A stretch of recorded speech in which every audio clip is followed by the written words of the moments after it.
2. His titles include 176-pound U.S. National Champion, 176 King of Puerto Rico, Middleweight Top Roll King Open Championship, stands at 5 feet 9 inches and a solid 170 pounds. Let's make some noise for Daniel the Nightmare Schwarz!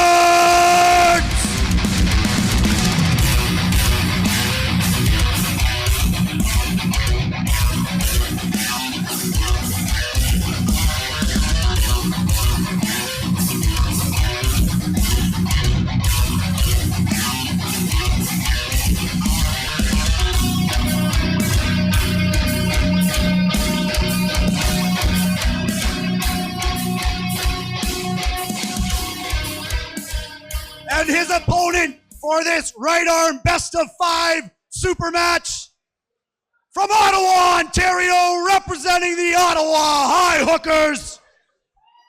Provincial Championship, Arm Melter Championship, Muscle Factory Championship, and a 3rd place at Nationals. Also standing at 5'7" and 170 pounds. Let's make some noise for Dan the Dynamo Labrie!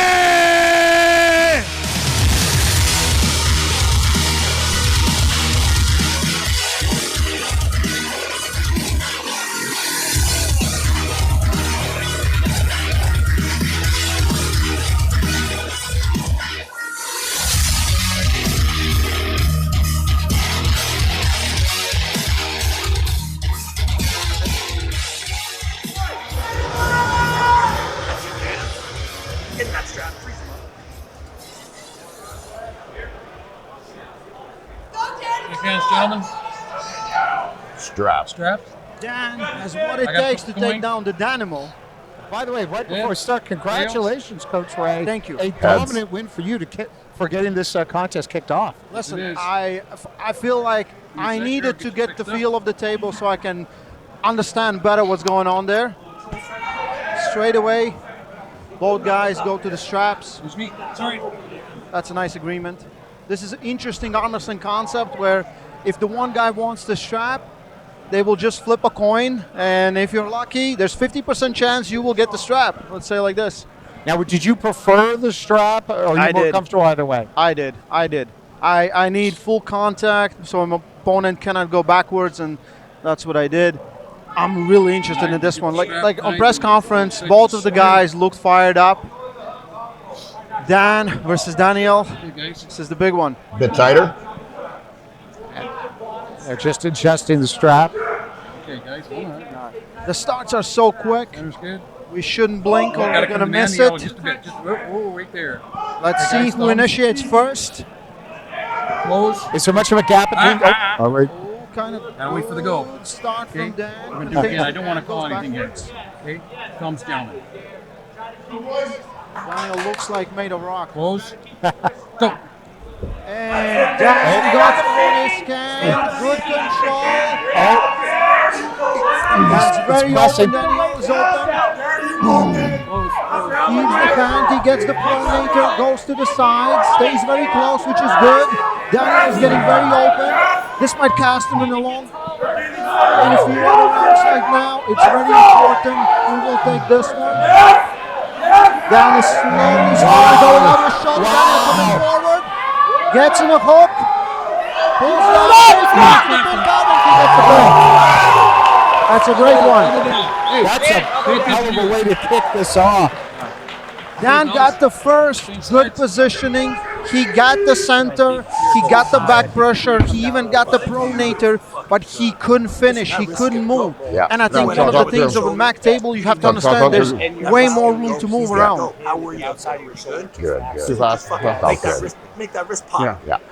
How much could that affect the rest of this match? The amount of energy that just expended. That is a good question. We can see it really quick. So that's probably took a lot out from both guys. But I felt like Dan was in a bit better position, maybe at the end when he lost the center and kind of went out of his shoulder.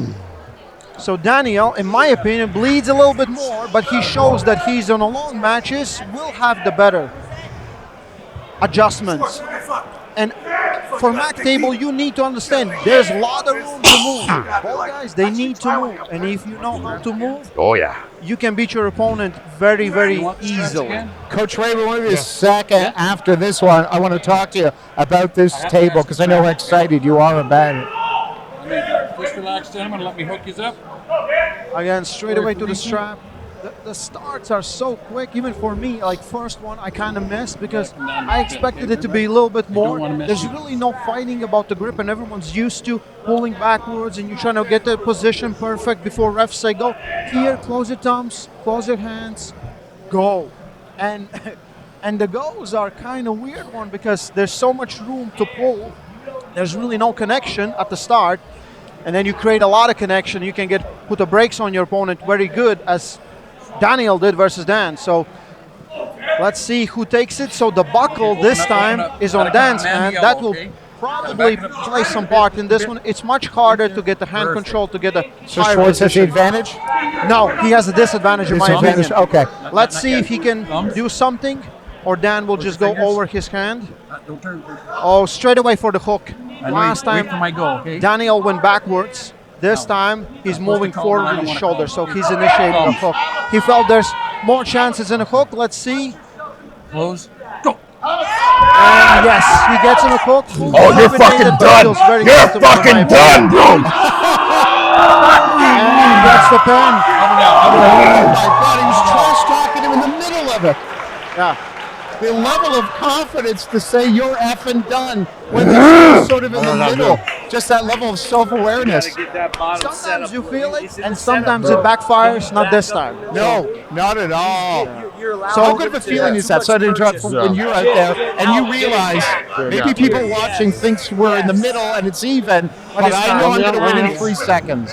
that's always a good feeling, but it's sometimes, the hubris can sneak up on all of us. So this time, like Daniel's adjustment was last time he went backwards. This time he's going forward with the shoulder. He felt in a hook. He has more purchase on everything. So this is pretty much what he's doing right now. So I believe it's going to be hook one more time. Dan kind of was going backwards, where I think maybe he should hook. Also hook as hard as he can. If he can over-supinate, get the pronator and pull backwards, because it's a big pad to pull back, then he might have an advantage. Schwarz got to try something. He's down 0-2. He's a match away from losing. Yes. I thought it was only a flip for the first one, and then it was all strap after. Heads. Tails. You're the home guy.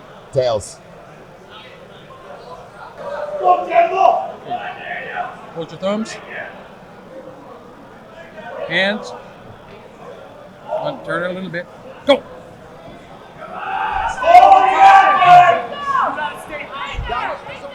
But his pronator holds. You like that, eh? Come on, Dan. Try harder. Try harder. Drives to the side and takes the ball. 3-0. Yeah, you're about nothing? That's as dominant as you can be, buddy. That's a fucking clear.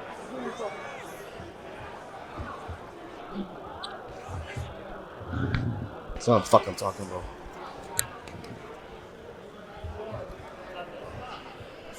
I thought I had a fucking foul. Come on stage with me, please. Hey, round of applause for Dan. Come on.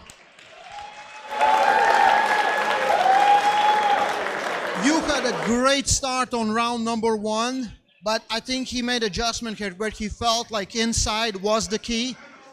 And then you tried outside, you tried inside. You think the strength difference was still a little bit in his favor? Without a doubt. Definitely strength was his number 1 play. He also had a good team to train with. Table time matters. Probably you go home, you learn from this one. Yep. Pulling on MAC, right? You could make a lot of adjustments, move around, but it still takes some getting used to. Yeah. Are you still feel a little bit clunky? Yeah, definitely feel a little clunky. I'm glad I'm actually going to be taking one of these tables home with me, not just in future. Going to be training on it. That's another part that I think he had a home and field advantage on. Dan, one more time, guys. Dynamo. Congratulations, sir. Thank you, sir. Awesome. You first of all, you look like made of rock. I am. Yeah, and we could feel it as soon as the match starts. You nodded to him, you talked some shit. You felt in full control. I felt in total control. I took his hand, his wrist, everything. Do you think one more year or many more years? Many more years. Maybe you can tell me who you want to face next. Did you enjoy pulling on MAC table? I love the MAC tables. It's perfect for my style of pulling. Yeah. Who next? Fuck, I'm not sure. I don't give a fuck. I'll take anybody. I don't care. Dynamo, one more time, guys. Power of the high hookers. Power of the high hookers.